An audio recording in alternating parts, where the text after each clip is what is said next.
Merhaba arkadaşlar, örgü kanalıma hoş geldiniz. Kız bebeklerimiz için hem güzel hem de kolay tığ işi elbise yaptım. Bugün bu elbise anlatımını sizlerle paylaşmak istiyorum. Bakın arkadaşlar, elbisenin modeli çok güzel görünüyor. Kabarık model yaptım. Arka bölüm görüntüsü bu şekilde.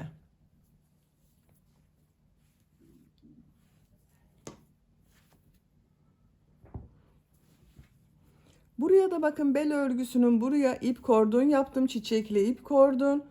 Daha güzel oldu arkadaşlar. Elbise örgüsüne yakadan zincir yaparak başlıyoruz. Ben bugün bu elbiseyi 3-6 ay arası bebek ölçüsüne göre yapıyorum. Ama siz bu aynı elbiseyi yeni doğan bebek için yapabilirsiniz. 1 yaş, 2 yaş, her yaş çocuklarınız için yapabilirsiniz. Yeni doğan bebek için yapmak istiyorsanız bu başlama zincir sayısını aynı sayıda başlayabilirsiniz. Burada yaptığım arttırma sırasını, bakın şurada yaptığım arttırma sırasını bir sıra eksik yaparsanız yeni doğan bebek için olur. Bu başlama zincirini benimle aynı sayıda başlayıp burada yaptığım arttırma sırasını bir sıra fazla yaparsanız 6-12 ay arası çocuklarınız için olur. Yine aynı sayıda başlayıp bu arttırma sırasını 2 sıra fazla yaparsanız 1-2 yaş arası çocuklarınız için olur. İlk önce bu yakadan başlıyoruz. Bakın, bu beyaz bölümü yapıyoruz. Sonra bu hem güzel hem de kolay kabarık modelleri yapıyoruz. Etek ucunda yine bakın modelleri devam ettim. Çok güzel oldu. Elbise örgüsünde iplik olarak beyaz renk iplik kullandım. Bakın, 100 gram iplikte 240 metre var. 50 gram iplik yeterli arkadaşlar. Çok az miktarda iplik kullandım. Renkli iplik olarak da bu renk iplik kullandım. Ben bugün bu renk iplikleri kullandım. Siz tercihinize göre her marka iplik ve renkleri kullanarak bu güzel elbiseyi yapabilirsiniz. Her renk iplik ile çok güzel oluyor. Tığ olarak 5 numara 3 milimetre tığ kullandım. Elim çok sıkı değil. Yaptığım örgüler yumuşak oluyor. Sizin eliniz sıkıysa 3,5-4 milimetre tığ kullanırsanız çok daha iyi olur. Ölçülerini videonun sonunda ölçüyorum. Oraya bakabilirsiniz arkadaşlar. İplik tığ hazırlayalım. Hep birlikte bu kolay ve güzel elbise örgüsüne başlayalım. Örgü kanalıma abone değilseniz abone olmayı unutmayın lütfen. Hepinize kolay gelsin. İyi çalışmalar. Elbise örgüsüne yakadan zincir yaparak başlıyoruz. İlk ilmeği ben bu şekilde yapıyorum. Size nasıl kolay geliyorsa o şekilde yapabilirsiniz. Zincirleri yapmaya başlıyorum. Çok sıkı zincir yapmıyorum arkadaşlar, bakın. 88 zincir yapalım. 88 zincir yaptım. Bakın, çok sıkı zincirler yapmadım. Siz bu elbiseyi yeni doğan 3 aylık ve 6 aylık bebek için yapıyorsanız 88 zincir başlamanız yeterli arkadaşlar. 1 yaş çocuğunuz için yapmak istiyorsanız 8 zincir daha çekebilirsiniz. 2 yaş çocuk için yapmak istiyorsanız 12 zincir fazla yapmanız yeterli olacak arkadaşlar. Şimdi bu zincirler üzerine trabzan yapacağız. Trabzan yaparken kol, ön ve arka bölümleri de ayıracağız arkadaşlar. 3 zincir dönüş için yapıyorum. 1, 2, 3. Sayıyorum. 1, 2, 3. Dördüncü ilmeğe trabzan yapıyorum. Buraya ilk başta arttırma trabzanı yapıyorum arkadaşlar. Bu üst zincirde bir trabzan, 2 zincir yapıyorum. 2 trabzan yapıyorum. Bakın, aynı ilmek içine bir trabzan yaptım, 2 zincir yaptım, 2 trabzan yaptım. Burası arttırma yeri olacak. Şimdi arka bölüm için 18 trabzan yapıyorum.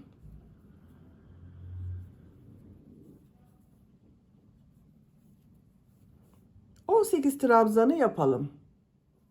Arka bölüm için 18 trabzan yaptım. Şimdi arttırma yerini yapacağız arkadaşlar. Bakın, bu ilmeğe 2 trabzan, 2 zincir, 2 trabzan yapıyorum.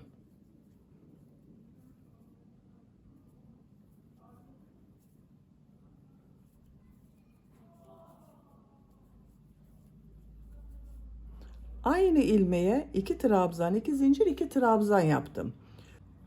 Kol bölümü için 24 trabzan yapıyorum.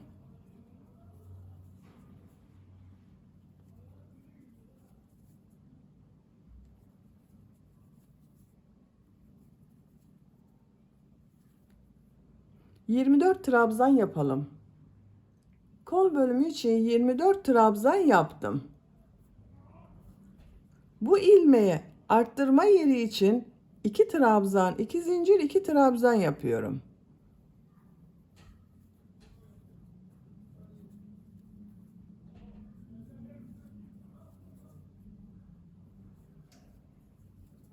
Bakın aynı ilmeğe 2 trabzan, 2 zincir, 2 trabzan yaptım.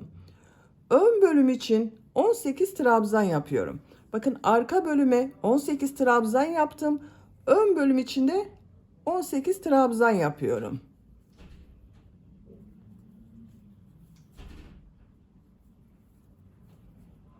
...18 trabzanı yapalım. Ön bölüm için 18 trabzan yaptım. Arttırma yeri için bu ilmeğe 2 trabzan, 2 zincir, 2 trabzan yapıyorum.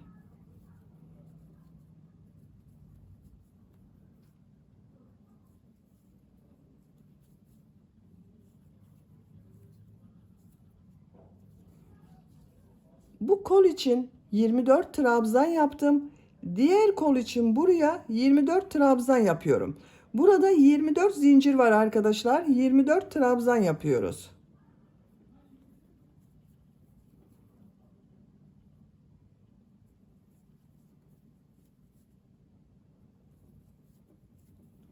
...24 trabzanı yapalım.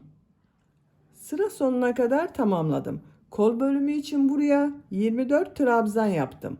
Bakın son ilmeğe de trabzan yaptım. Bu son yaptığım ilmeği, bakın sıra başında 3 ilmek atlayarak bir trabzan yaptım. Bununla birleştireceğiz. Bu üçüncü ilmeğe bakın, tığ takıyorum, ilmek kaydırma yaparak birleştiriyorum.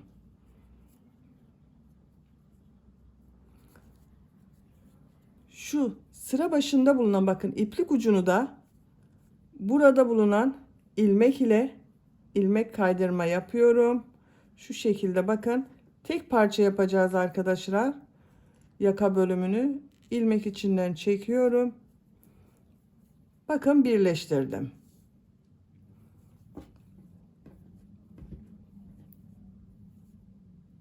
Görüntüsü bakın bu şekilde oldu. Dikdörtgen şeklinde bir yaka yaptık.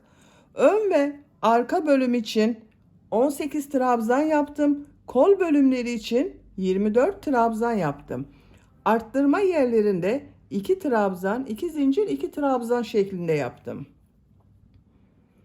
İkinci sıradayım.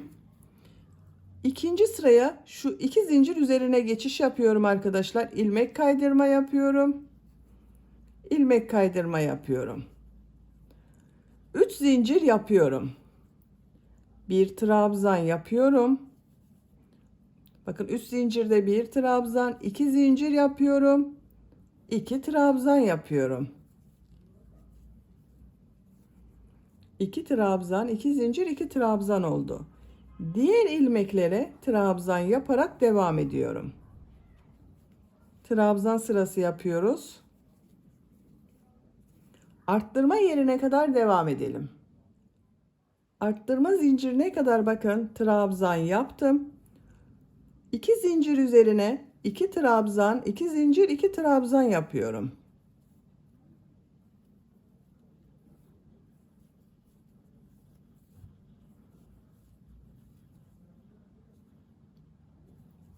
Diğer ilmeklere trabzan yaparak devam ediyorum.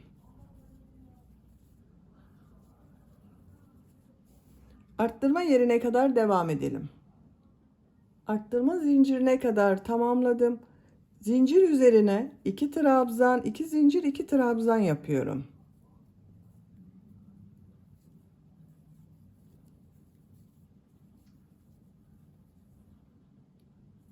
Diğer ilmeklere trabzan yaparak devam ediyorum. Buraya kadar devam edelim. Buraya kadar bakın trabzan yaptım. 2 trabzan, 2 zincir, 2 trabzan yapıyorum.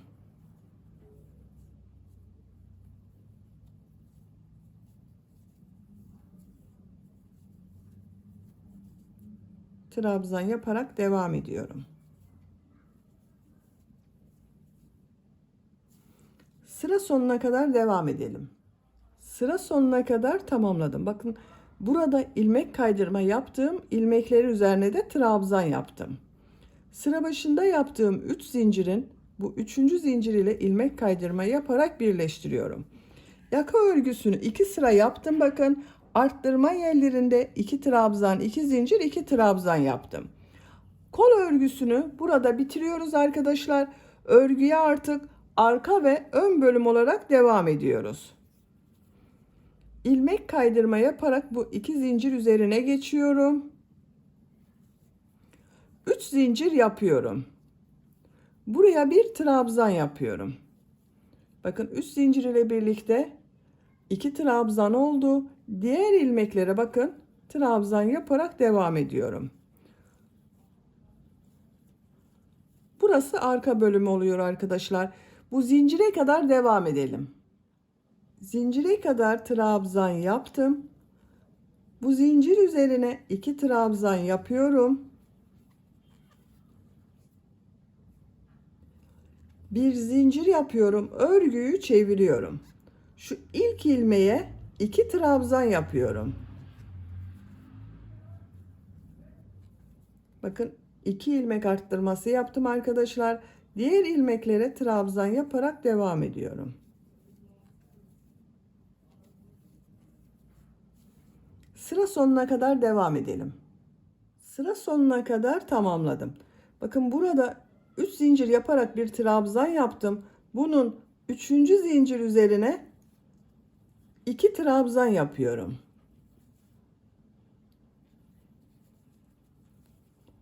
Bakın 2 trabzan buraya yaptım. 2 trabzan da sıra başında yaptım. Arttırma yaptım arkadaşlar. Bir zincir yapıyorum. Örgüyü çeviriyorum. Şu ilk ilmeğe 2 trabzan yapıyorum.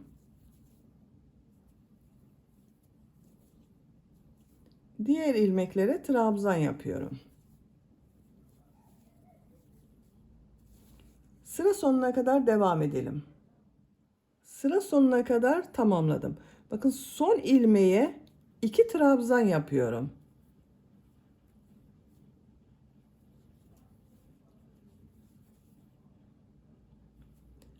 Bir zincir yapıyorum, örgüyü çeviriyorum. İlk ilmeğe 2 trabzan yapıyorum.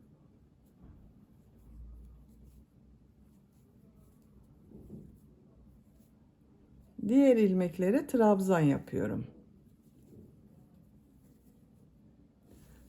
Sıra sonuna kadar devam edelim. Sıra sonuna kadar tamamladım. Son ilmeğe 2 trabzan yapıyorum.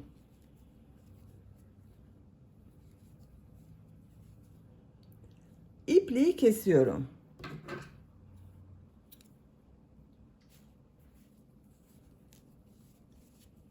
Bakın 4 sıra arttırma yaptım arkadaşlar. Bu kol bölümünü bıraktığımız sıradan sonra bakın 1, 2, 3, 4 sıra oldu. Ben bugün bu elbiseyi 3 aylık bebek için yapıyorum. Bakın 4. sırada ipliği kestim. Siz yeni doğan bebek için yapıyorsanız 3. sırada ipliği kesebilirsiniz. 3 sıra yeterli olacaktır arttırma sırası. Şimdi ön bölüme başlıyorum. Bakın burası arka bölüm. Ön bölüme başlıyorum. Şuradan bakın 2 zincir üzerine ipliği bağlıyorum.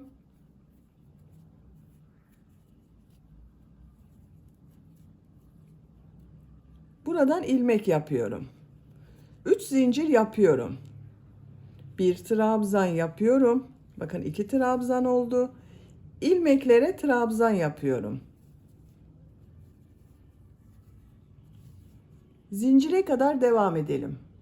Zincire kadar trabzan yaptım. Zincir üzerine 2 trabzan yapıyorum. Bir zincir yapıyorum. Örgüyü çeviriyorum. İlk ilmeğe 2 trabzan yapıyorum. Diğer ilmeklere trabzan yapıyorum.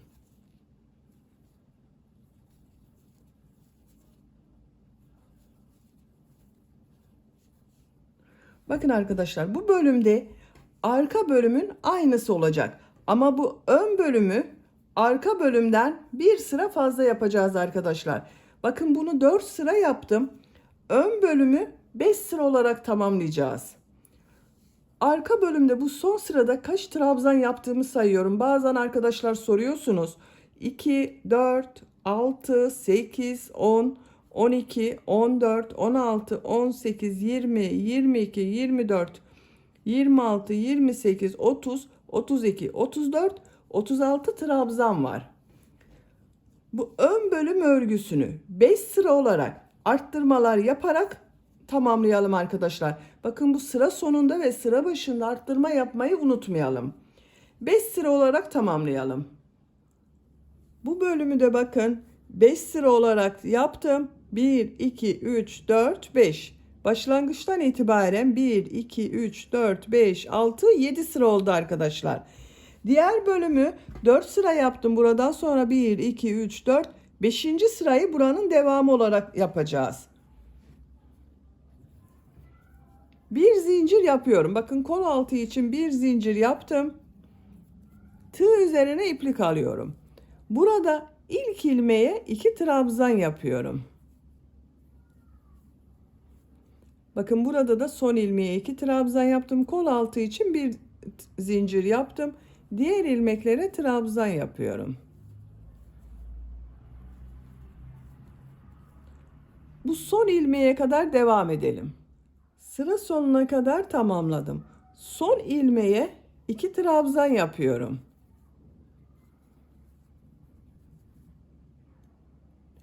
Kol altı için bir zincir yapıyorum. Diğer bölüm ile ilmek kaydırma yaparak birleştiriyorum. Bakın şu ilmek ile ilmek kaydırma yaparak birleştiriyorum. Bakın bu sırada ön ve arka bölümü birleştirdik arkadaşlar. Kol altında birer zincir yaptım. Trabzan sırası yapıyorum. Şu ilk ilmeğe 2 trabzan yapıyorum. Diğer ilmeklere bir trabzan yapıyorum.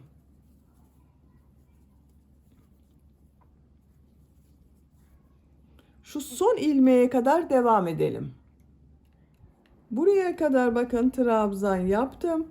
Bu son ilmeğe 2 trabzan yapıyorum. Kol altı için yaptığım bu bir zincir üzerine 3 trabzan yapıyorum.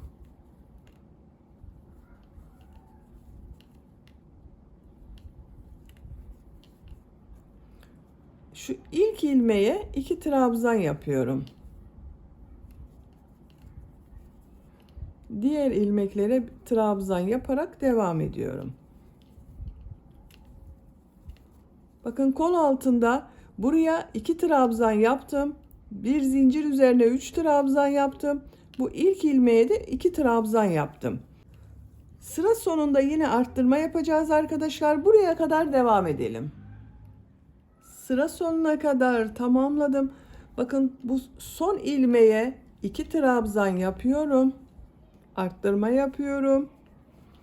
Kol altında yaptığım bir zincir üzerine 3 trabzan yapıyorum.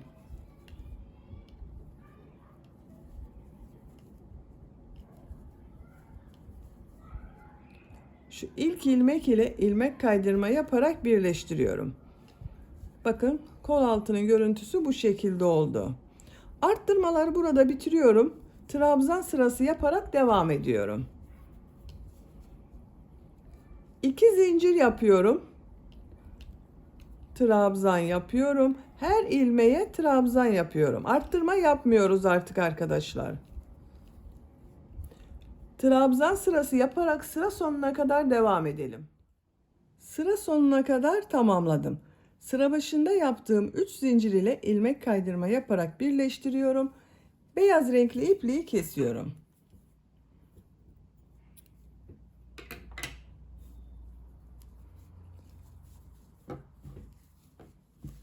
Bakın arkadaşlar, elbisenin roba bölümünü bitirdik.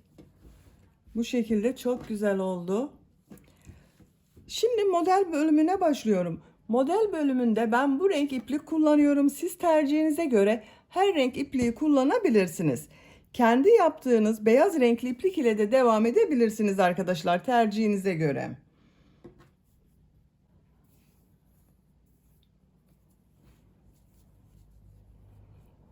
Bakın bu ilmekten ipliği bağlıyorum. Buradan ilmek yapıyorum. Bir zincir yapıyorum. Bir ilmek atlıyorum. Bu ilmeğe 6 trabzan yapıyorum. Aynı ilmek içine yapıyorum arkadaşlar.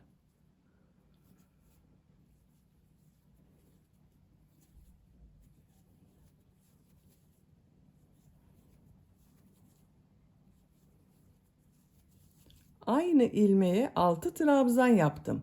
Bir zincir yapıyorum. Bir ilmek atlıyorum. Bir sık iğne yapıyorum. Bir zincir yapıyorum. Bir ilmek atlıyorum. 6 trabzan yapıyorum.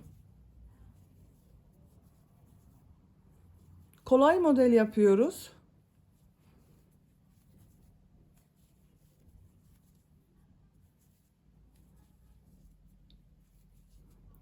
Aynı ilmeğe 6 trabzan yaptım. Bir zincir yapıyorum. Bir ilmek atlıyorum. Bir sık iğne yapıyorum. Bir zincir yapıyorum. Bir ilmek atlıyorum. 6 trabzan yapıyorum.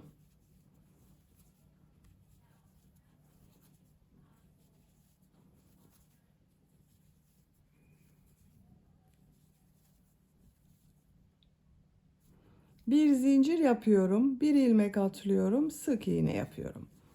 Bakın model bu şekilde. Sıra sonuna kadar devam edelim. Sıra sonuna kadar tamamladım. Bir zincir yapıyorum. Bir ilmek atlıyorum. Bu ilk ilmeğe ilmek kaydırma yapıyorum. Sırayı birleştiriyorum. İlk sırada bakın model yerleştirmeyi yaptım. Kaç model yaptığımı sayıyorum. 2, 4, 6, 8, 10, 12, 14, 16, 18, 20, 21 model oldu arkadaşlar benim bir sıra üzerinde. Sizin 22 olabilir, 20 olabilir. Hiçbir sorun olmaz arkadaşlar. O şekilde devam edebilirsiniz. İkinci model sırasındayım. Bir zincir yapıyorum. Örgüyü çeviriyorum. İlk trabzana bakın şu şekilde tığı boşluğa takıyorum. İlmek kaydırma yapıyorum. 3 zincir yapıyorum. Şu iki trabzanı şu şekilde bakın boşluktan alıyorum. Trabzan yapıyorum.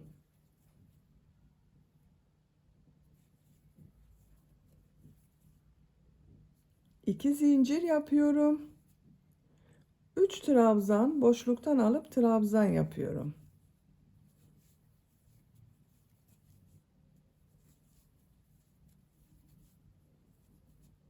Üç trabzan boşluktan alıp trabzan yapıyorum.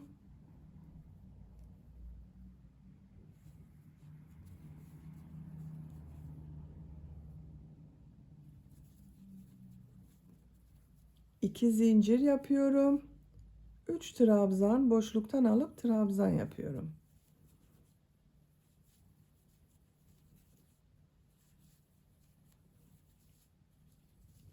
Bakın görüntüsü bu şekilde oldu. Boşluktan alarak yaptığımız için bakın ilk sırada yaptığımız bu trabzanlar kabarık bir görüntü oluşturdu arkadaşlar. Bu şekilde sıra sonuna kadar devam edelim. Sıra sonuna kadar tamamladım. Sıra başında yaptığım 3 zincir ile bakın ilmek kaydırma yaparak sırayı birleştiriyorum. Görüntüsü bu şekilde oldu arkadaşlar. Bir zincir yapıyorum. Örgüyü çeviriyorum. Buraya bir sık iğne yapıyorum. Bir zincir yapıyorum. Bu model ortasında yaptığım 2 zincir üzerine 6 trabzan yapıyorum.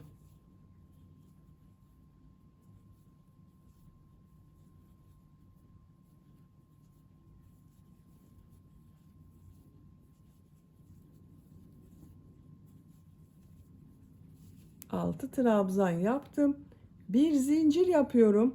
2 model ortasındaki boşluğa sık iğne yapıyorum. Bir zincir yapıyorum. 6 trabzan yapıyorum.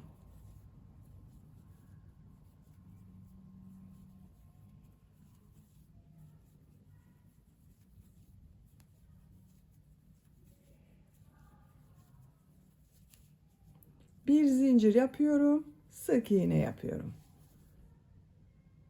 Sıra sonuna kadar devam edelim. Sıra sonuna kadar tamamladım. Bir zincir yapıyorum.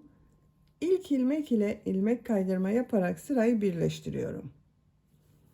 Bir zincir yapıyorum. Örgüyü çeviriyorum. İlk trabzan bakın boşluktan alıyorum. İlmek kaydırma yapıyorum. 3 zincir yapıyorum. 2 trabzanı boşluktan alıp trabzan yapıyorum. 3 zincir ile birlikte bakın 3 trabzan oldu. 2 zincir yapıyorum. 3 trabzan boşluktan alıp trabzan yapıyorum.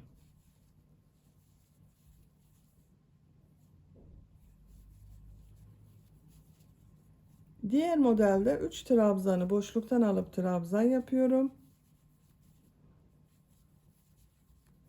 2 zincir yapıyorum. 3 trabzanı boşluktan alıp trabzan yapıyorum.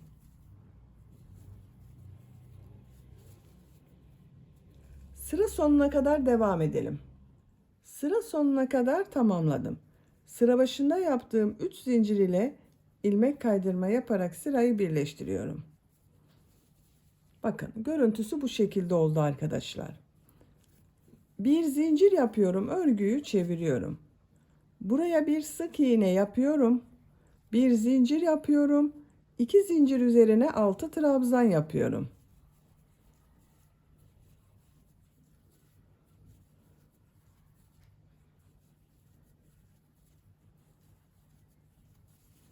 Altı trabzan yaptım. Bir zincir yapıyorum. Sık iğne yapıyorum. Bir zincir yapıyorum. 6 trabzan yapıyorum. Elbise örgüsü bu iki sıranın tekrarıyla model oluşturarak devam edecek arkadaşlar. Tercihinize ve yapacak olduğunuz çocuğun büyüklüğüne göre bu model sırasını tekrarlayarak elbise örgüsüne devam edelim. Model sırasını 10 sıra yaptım. 1, 2, 3, 4, 5, 6, 7, 8, 9, 10. Bakın son sırada 6 trabzan yaptığım sırada bitirdim. Siz bu yüksekliği tercihinize göre 11, 12, 13 sıra yapabilirsiniz veya daha kısa yapabilirsiniz. Burada bitirmiyorum. Beyaz renkli iplik ile model yapıyorum. Bu renk iplik ile bakın ilmek kaydırma yaptım. Sırayı birleştirdim, ipliği kestim. Buradan ipliği bağlıyorum. Beyaz renkli ipliğe geçiş yapıyorum.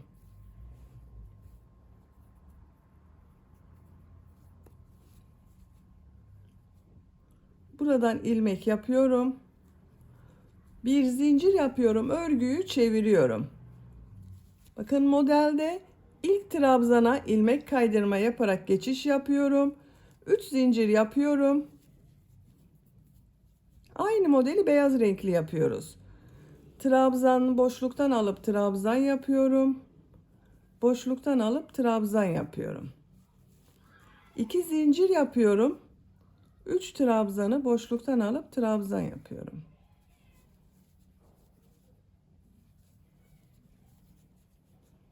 Diğer modelde yine boşluktan alıp trabzan yapıyorum.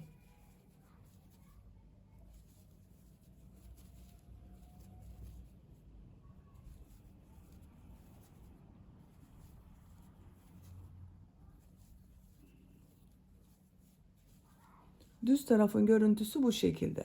Sıra sonuna kadar devam edelim. Sıra sonuna kadar tamamladım. Sıra başında yaptığım 3 zincir ile ilmek kaydırma yaparak sırayı birleştiriyorum. Bakın bu şekilde oldu arkadaşlar. Son sırayı yapıyorum. Bir zincir yapıyorum, örgüyü çeviriyorum. Buraya bir sık iğne yapıyorum. Bir zincir yapıyorum. Tığ üzerine iplik alıyorum. Bu sırada arkadaşlar bu iki zincir üzerine 7 trabzan yapacağız. Bakın modelde 6 trabzan yaptım. Bu son sırada 7 trabzan yapıyorum.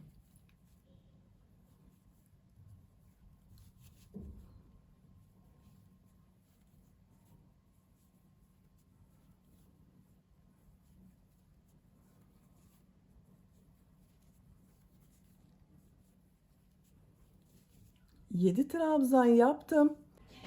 Bir zincir yapıyorum. 2 model ortasına sık iğne yapıyorum. Bir zincir yapıyorum. 7 trabzan yapıyorum.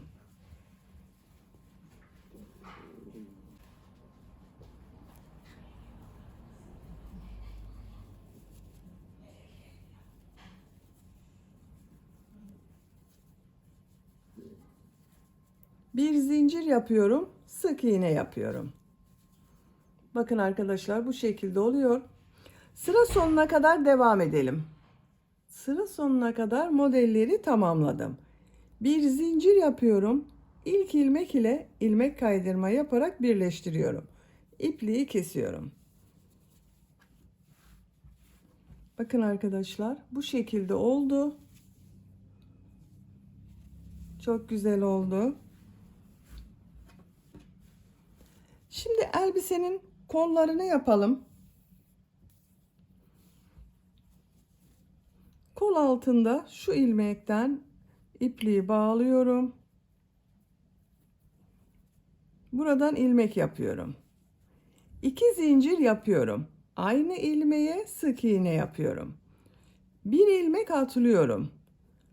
Bu ilmeğe bir sık iğne, 2 zincir, bir sık iğne yapıyorum. Bir ilmek atlıyorum. Bir sık iğne, 2 zincir, bir sık iğne yapıyorum.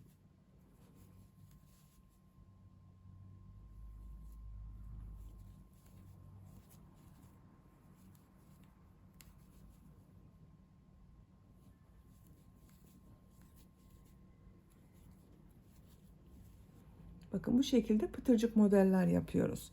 Sıra sonuna kadar devam edelim. Sıra sonuna kadar modelleri tamamladım. İlk ilmek ile ilmek kaydırma yaparak birleştiriyorum. İpliği kesiyorum. Bakın arkadaşlar, kol çevresinde pıtırcık model yaptım.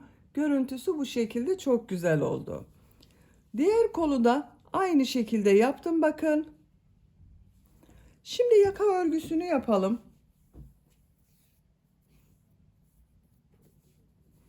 Burada yaptığım pıtırcık modeli yakada yapıyorum. İpliği bağlıyorum. Buradan ilmek yapıyorum. 2 zincir yapıyorum. Aynı ilmeğe sık iğne yapıyorum. Bir ilmek atlıyorum. Bir sık iğne, 2 zincir, bir sık iğne yapıyorum. Bir ilmek atlıyorum. Bir sık iğne, 2 zincir, bir sık iğne yapıyorum. Bir ilmek atlıyorum. Bir sık iğne, 2 zincir, bir sık iğne yapıyorum. Yaka çevresinde model yaparak buraya kadar devam edelim. Sıra sonuna kadar tamamladım. Son yaptığım modeli bu ilmek ile ilmek kaydırma yaparak birleştiriyorum. İpliği kesiyorum. Bakın arkadaşlar, yaka bölümünde bitirdim. Çok güzel oldu, bakın yaka görüntüsü de.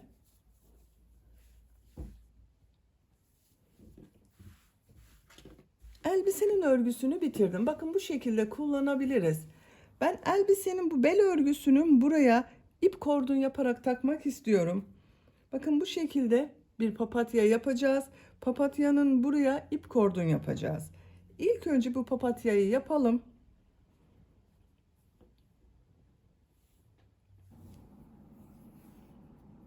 Çiçek örgüsüne şu şekilde sihirli halka yaparak başlıyorum.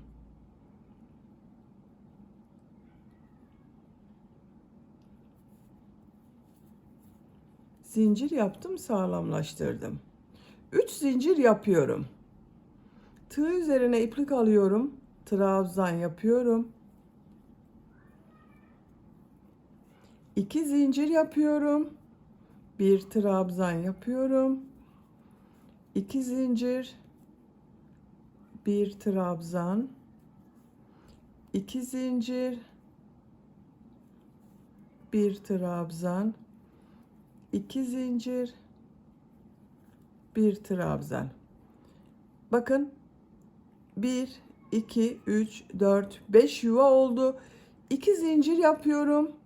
İplik ucunu çekiyorum. Bakın buraya 1, 2, 3, 4, 5 trabzan yaptık arkadaşlar. Arada 2 zincir yaptık. Şu ilk yaptığım 3 zincir var. Bunun ikinci zincire tığ takıyorum. İlmek kaydırma yaparak birleştiriyorum. İplik ucunu şu şekilde tutuyorum bakın. 1, 2, 3, 4, 5, 6 yuva oluşturduk. Bakın 6 yaprağı var. Onları yapacağız. 3 zincir yapıyorum. Tığ üzerine iplik alıyorum. Şu şekilde bakın. Şu yuvaya tığ takıyorum. İplik alıyorum. Uzatıyorum. Bakın uzun tutuyorum. 1, 2, 3, 4, 5, 6, 7. Tığ üzerine iplik alıyorum. Hepsini içinden bir defa da çekiyorum. Şu şekilde bakın bir zincir yapıyor gibi yaptım. Sağlamlaştırdım. 3 zincir yapıyorum.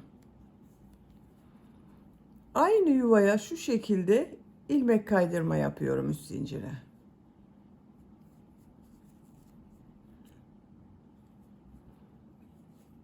Diğer yuvaya bakın 2 zincire ilmek kaydırma yaparak geçiş yapıyorum. 3 zincir yapıyorum. Yine bunun gibi yapıyoruz arkadaşlar. Aynı oluyor. 1, 2, 3, 4, 5, 6, 7. Bu iplikleri uzun tutarsanız daha puf örgü olur arkadaşlar.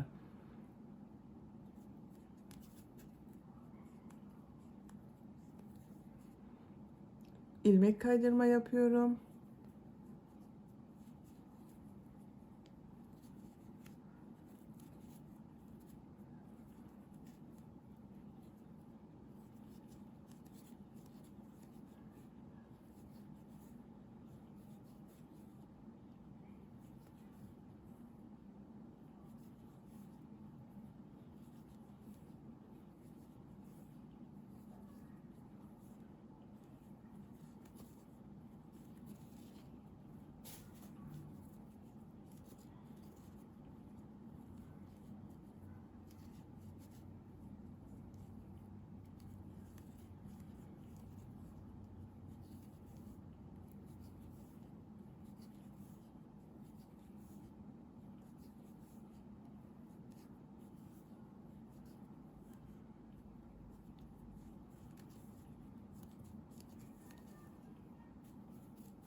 Bakın son yaprağı yaptım. 3 zincir yapıyorum. İlmek kaydırma yapıyorum. İpliği kesiyorum.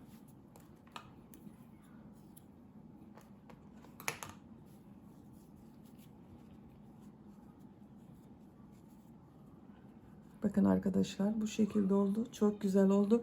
Şimdi bu orta bölümde bulunan tomurcuk bölümünü yapacağız. Sarı renkli iplik ile yapıyorum.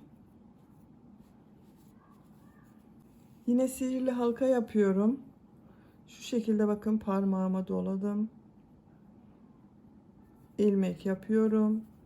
Bir zincir yaptım, sağlamlaştırdım. 3 zincir yapıyorum. Bu yaprağı yaptığımız gibi yapıyoruz. 1, 2, 3, 4, 5, 6, 7, 8. 8 defa yaptım arkadaşlar. Hepsini içinden çekiyorum. Zincir yaptım, sağlamlaştırdım. İpliği kesiyorum.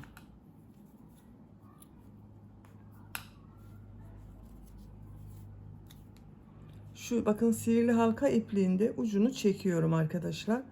Bu şekilde. Şimdi bunu bu orta bölüme takacağız. Bakın burada yuvalar vardı. Tığ takıyorum. İplik ucunu çekiyorum. Örgünün ters tarafına. Karşısına gelen bakın şuraya da aynı şekilde tığ taktım. Diğer iplik ucunu çekiyorum.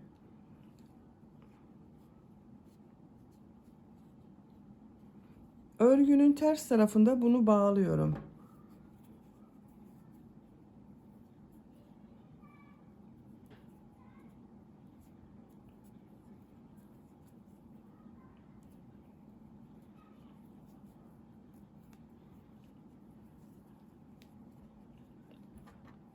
Bakın çok güzel oldu. Ben 3 milimetre tığ kullandım arkadaşlar. Bu büyüklükte bir çiçek yaptım. Siz daha büyük numaralı tığ kullanırsanız daha büyük çiçek olur. Tığ numaranız daha küçük olursa daha küçük çiçekleriniz olur.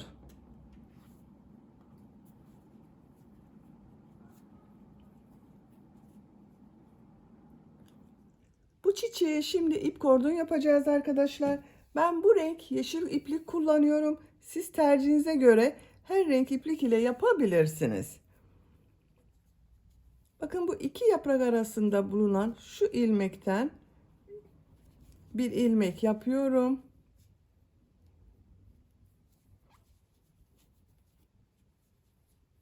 Zincir yaptım, bakın sağlamlaştırdım. Şu iplik ucunu zincirler arasında geçiriyorum bakın.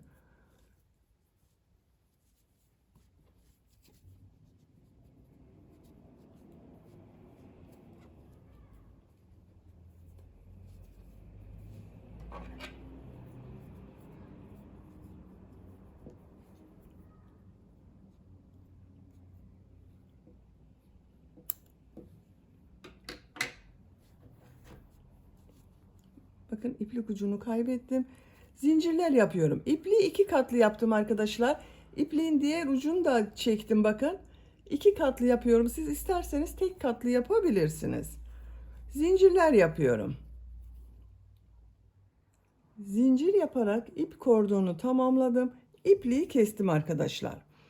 İp kordonun buraya diğer çiçeği birleştireceğiz.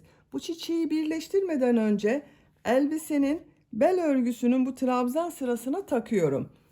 Birleştirirsek takamayız arkadaşlar. Şu şekilde ilmek içinden geçiriyorum, çıkmasın bakın. Elbisenin yakadan orta noktayı buluyorum. Bakın şuraya tığ takıyorum. Şu iplik ucundan çekiyorum.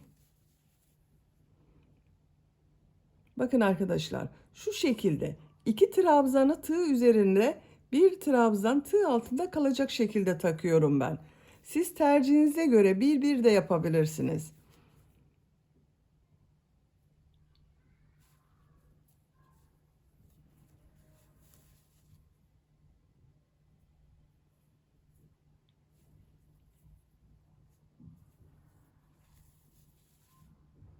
Buraya kadar devam edelim. İp kordonu buraya kadar taktım arkadaşlar. Bakın. Görüntüsü bu şekilde oldu. İp kordonun bu ucuna da burada yaptığım gibi çiçek örgüsünü birleştireceğiz. Bakın açılmasın diye ilmek içinden geçirmiştim. Onu açıyorum. Bu çiçeğin herhangi bir iki yaprak arasından birleştireceğiz. Şu şekilde bakın tığ takıyorum.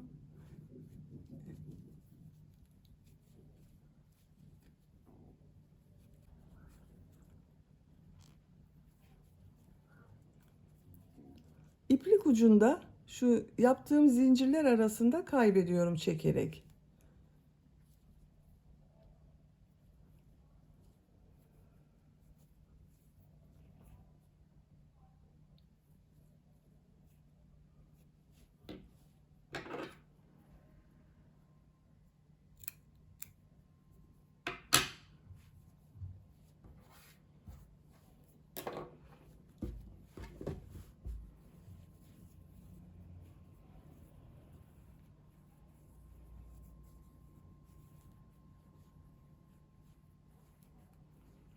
Bakın bu şekilde oldu. Çok güzel oldu arkadaşlar.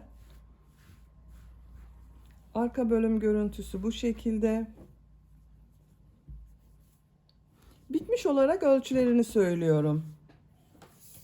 Kol altının buradan gövde genişliğini ölçüyorum. 23 santimetre. Yüksekliğini ölçüyorum. Kol altından yükseklik 24 santimetre.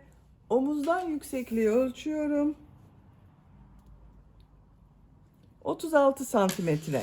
3 aylık bebek için yaptım. 3-6 ay arası bebek için arkadaşlar bakın çok güzel bir ölçü oldu. Beni dinlediğiniz ve izlediğiniz için hepinize çok teşekkür ederim. Örgü kanalıma abone değilseniz abone olmayı unutmayın lütfen. Sizlerle yeni örgülerde görüşmek dileğiyle. Hoşça kalın, sevgiyle kalın.